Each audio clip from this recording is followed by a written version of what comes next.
Hello everybody, my name is Keely Mayer, and today I'm going to be discussing Plato's Allegory of the Cave. This story is considered to be one of the most famous metaphors in all of philosophy, and explores the journey from ignorance to enlightenment, or in other words, from illusion to truth. Throughout the presentation, I'm going to cover a brief overview of Plato's life, the context, the allegory itself, the meaning of the allegory, the symbolism, and how it connects to society today.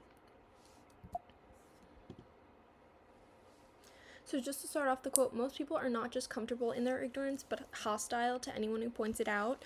I just want to start out with this quote because I feel like it perfectly summarizes the allegory, and it captures the way people often cling to what's familiar, even if it's false, and resist new ideas because it can cause discomfort, and that's essentially what the allegory shows, which is how hard it can be to accept truth when you've lived your whole life in an illusion. The quote itself is from Book 7 of the Republic, which is also where the allegory takes place. Just a brief overview of Plato's life. He was a Greek philosopher born in around 427 BCE in Athens, Greece. He came from a wealthy, politically influential family. He studied under Socrates, and he also was a teacher to Aristotle, so he was in the middle of that trio.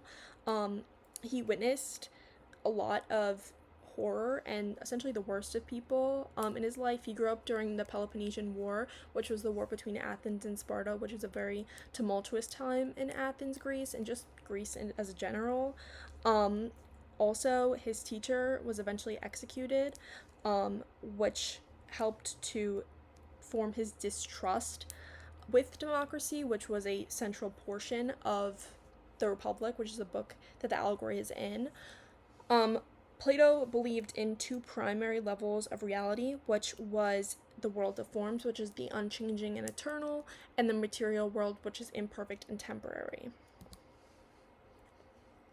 So just some context of the allegory itself. It comes from Book 7 of the Republic, which is written as a dialogue between Socrates, who is his teacher, and Plato's brother Glaucon. The book as a whole explores what a perfect society would look like and what justice really means. The cave allegory is meant to symbolize the human condition, our ignorance, our potential to discover the truth through philosophy, and it's very symbolism heavy. There's a lot of symbolism within it, including the fire and the sun, and it served as a broader foundation for Plato's philosophical ideas, specifically the theory of forms. So a setting, the setting can be considered a little complex, so I included a diagram and also explain it. So essentially there was several prisoners facing towards a cave wall. Behind them, which they didn't know existed, was a roadway, and there would be people carrying real life objects, and they would reflect shadows from the fire that was behind them. And so the prisoners believed these shadows to be real. That was their reality. That's what they only knew.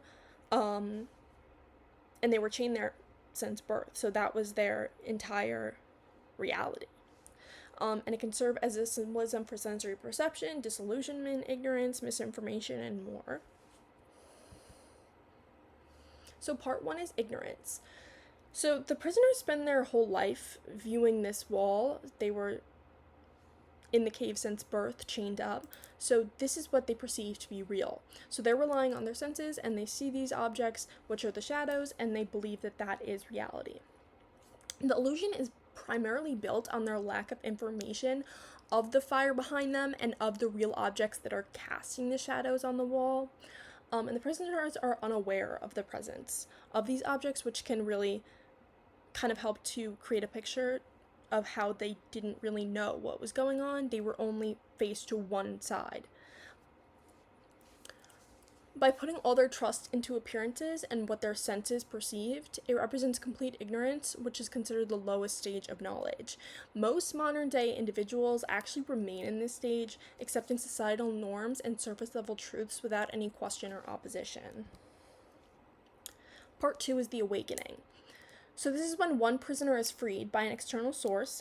He was turned towards the fire first, then was dragged out of the cave.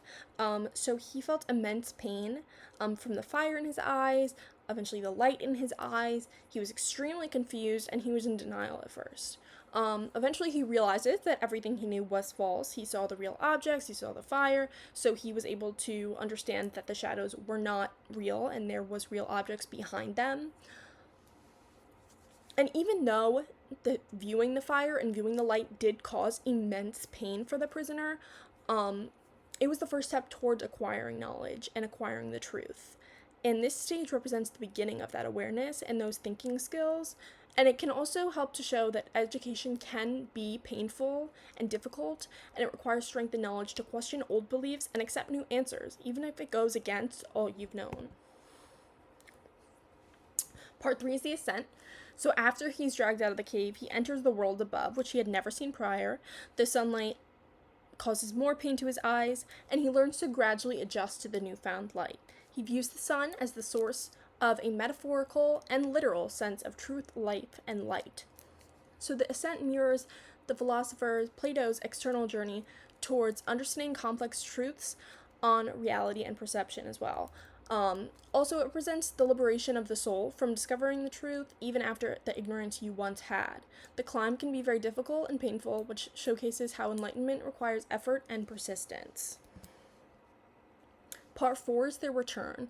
So the now enlightened and freed prisoner goes back to the cave, and he tries to inform the prisoners on the fact that these are just shadows, there are real objects, there's a fire behind them, and they don't believe him. They mock him, they threaten him, they reject him, and it weakens him internally.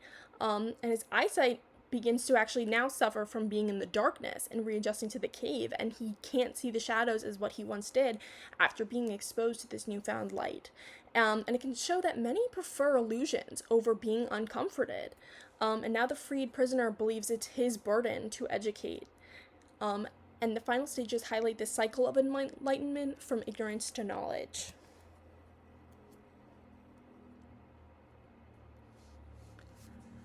So just a brief timeline of the allegory. It begins with the ignorance, and then the awakening, and then the ascent, and then the return. So as I had mentioned previously, the story is very symbolism heavy, and some include the cave, which is the limited perception. They don't know the outside world beyond them.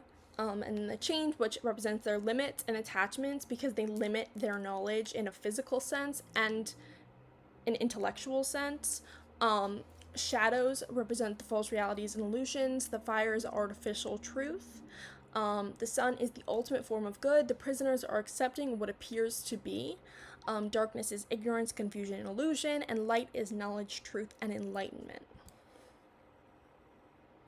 So there's a lot of themes as well. So some of them are ignorance versus knowledge, which the prisoners represent ignorance and accept appearances as the full truth, whereas the freed prisoner symbolizes enlightenment through education and reasoning. Also, resistance to change. A lot of people are scared of new ideas and changing their thoughts, especially after many of them have had those thoughts for their entire lives, and they're often preferred to have the comfort of being there in their ignorance instead of struggling for the truth.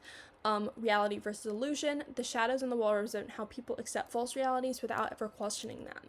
And true reality exists only through philosophical insight, which is a big part of Plato's ideology on the world of forms. The pain of truth. Gaining knowledge can be an extremely uncomfortable and painful process at first, but it does lead to freedom and ultimate understanding in the end. So the duties of the enlightened, the freed prisoner felt obligated and wanted to share to his prisoners the truth, although they didn't accept it. It reflects Plato's duty, that he felt that everybody was obligated to guide others. Education and enlightenment. The journey out of the cave highlights how education can transform ignorance into understanding. Plato believed in many different levels of reality, as I touched on previously. There's also the world of the visible, which is the physical world, what is thought to be, which is also considered like the material world, and then the world of the intelligible, so that the realms of form and the knowledge. So within the world of visible, there's ageia, which is imagination, mistaking appearances as realities, which can be the shadows on the wall. Pitsis, which is belief, accepting empirical reality, so what is perceived by the senses, statues in the fire. And then in the world of the intelligible, Dionia is the reasoning, thought, understanding through logical reasoning, and moves past the sensory, so that would be the ascent out of the cave. Noesis, which is pure understanding, which is the form of the good, and seeing reality as it truly is, such as the sun. So in modern day, this allegory is used a lot, especially on social media, because it can highlight how we are often in what is known as echo chambers. So we're often only seeing the shadows that are provided, and instead of seeking more knowledge, we're mistaking the curated content for reality. Media outlets can change public opinion since people rely on them instead of seeking the full truth, which means that they're looking at these screens, similar how the prisoners looked at the wall, and they're not looking behind them, meaning they're not looking for more information. VR, AI, and digital spaces appear to be real, even though they're not, which highlights how individuals are seeking digital lights in their caves instead of finding genuine light outside of the cave.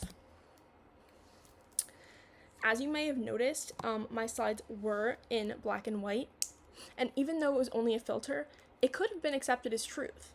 And for somebody who didn't know Fruit Loops, for example, and they saw the image of just black and white, that's how they would accept it to be, and they probably won't look further to see that there is colors beyond it. But once you lift that filter off and you realize it is just a filter and there are colors beyond, it can change your whole life. It's all about perspective, essentially, and it reminds us to always seek what is beyond the superficial level. Although things may seem one way, they can be completely different.